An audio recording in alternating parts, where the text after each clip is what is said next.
بسم اللہ الرحمن الرحیم۔ شروع کرتا ہوں اللہ تعالیٰ کے نام کے ساتھ جو بڑا مہربان نہایت رحم کرنے والا ہے۔ سیدنا ابو ہریرہ رضی اللہ عنہ نے کہا کہ رسول اللہ صلی اللہ علیہ وآلہ وسلم جب تکبیر تحریمہ کہتے تو تھوڑی دیر چپ رہتے، پھر قرات کرتے تو میں نے عرض کی، یا رسول اللہ، میرے ماں باپ آپ پر فدا ہوں، میں دیکھتا ہوں کہ آپ تکبیر اور قرات کے درمیان چپ ہو جاتے ہیں، تو کیا پڑھتے ہیں؟ رسول اللہ صلی اللہ علیہ وآلہ وسلم نے فرمایا، میں کہتا ہوں اللہم باعد بینی و بین خطایای کما بعدت بین المشرق والمغرب،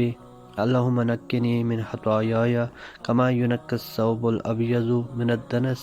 اللہم اغسلنی من خطایای بالثلج والماء والبرد،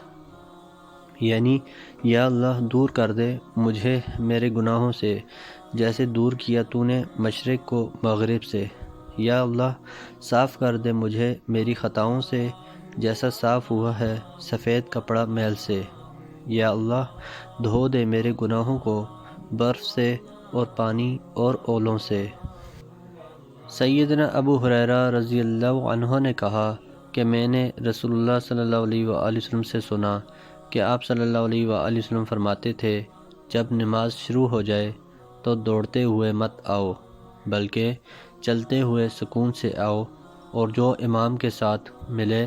پڑھ لو اور جو نہ ملے اس کو پورا کر لو۔ سیدنا ابو ہریرہ رضی اللہ عنہ نے کہا کہ رسول اللہ صلی اللہ علیہ وآلہ وسلم نے فرمایا، جب تکبیر کہی جائے فرض نماز کی تو دوڑتے ہوئے نہ آؤ بلکہ سکون سے آؤ، جو ملے پڑھو اور جو فوت ہوا اسے پورا کر لو، اس لیے کہ جب کوئی تم میں سے نماز کا ارادہ کرتا ہے تو وہ نماز میں ہو جاتا ہے۔ سیدنا ابو ہریرہ رضی اللہ عنہ نے کہا کہ نبی کریم صلی اللہ علیہ وآلہ وسلم نے فرمایا، جس نے ایک رکعت کسی نماز کی پا لی اس نے وہ نماز پا لی۔ سیدنا ابو ہریرہ رضی اللہ عنہ نے کہا کہ رسول اللہ صلی اللہ علیہ وآلہ وسلم نے فرمایا، جس نے امام کے ساتھ ایک رکعت پڑھ لی اس کو مل گئی، یعنی جماعت کا ثواب حاصل ہو گیا۔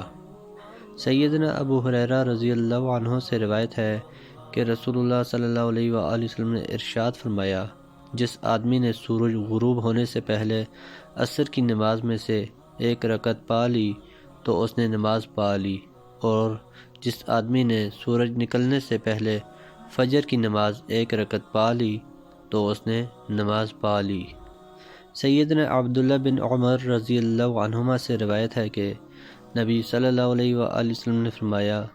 ظہر کا وقت باقی رہتا ہے جب تک کہ عصر کا وقت آئے، یعنی آفتاب کا سایہ ایک مثل ہو جائے، اور عصر کا وقت مستحب باقی رہتا ہے جب تک کہ آفتاب زرد نہ ہو۔ وقت مغرب کا وقت باقی رہتا ہے جب تک کہ شفق کی تیزی نہ جائے، اور وقت مستحب عشاء کا باقی رہتا ہے جب تک کہ آدھی رات نہ ہو، اور وقت فجر کا باقی رہتا ہے جب تک کہ آفتاب نہ نکلے۔ سمرہ بن جندب رضی اللہ عنہ کہتے ہیں کہ رسول اللہ صلی اللہ علیہ وآلہ وسلم نے فرمایا، جب آدمی کا کوئی سامان کھو جائے یا چوری ہو جائے، پھر وہ کسی آدمی کو اسے بیچتے ہوئے پائے تو وہ اس کا زیادہ حقدار ہے، اور جس نے خریدا وہ اس کے بیچنے والے سے قیمت واپس لے لے۔ حضرت ابو بکرہ رضی اللہ عنہ کہتے ہیں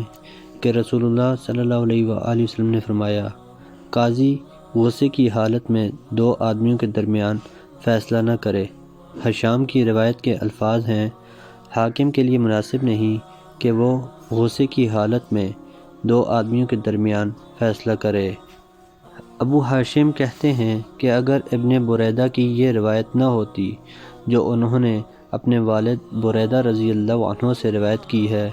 اور وہ نبی اکرم صلی اللہ علیہ وآلہ وسلم سے روایت کرتے ہیں کہ آپ صلی اللہ علیہ وآلہ وسلم نے فرمایا، قاضی تین طرح کے ہیں، ان میں سے دو جہنمی ہیں اور ایک جنتی، ایک وہ جس نے حق کو معلوم کیا اور اسی کے مطابق فیصلہ دیا تو وہ جنت میں جائے گا، دوسرا وہ جس نے لوگوں کے درمیان بغیر جانے بوجھے فیصلہ دیا تو وہ جہنم میں جائے گا، تیسرا وہ جس نے فیصلہ کرنے میں ظلم کیا، یعنی جان کر حق کے خلاف فیصلہ دیا تو وہ بھی جہنمی ہوگا۔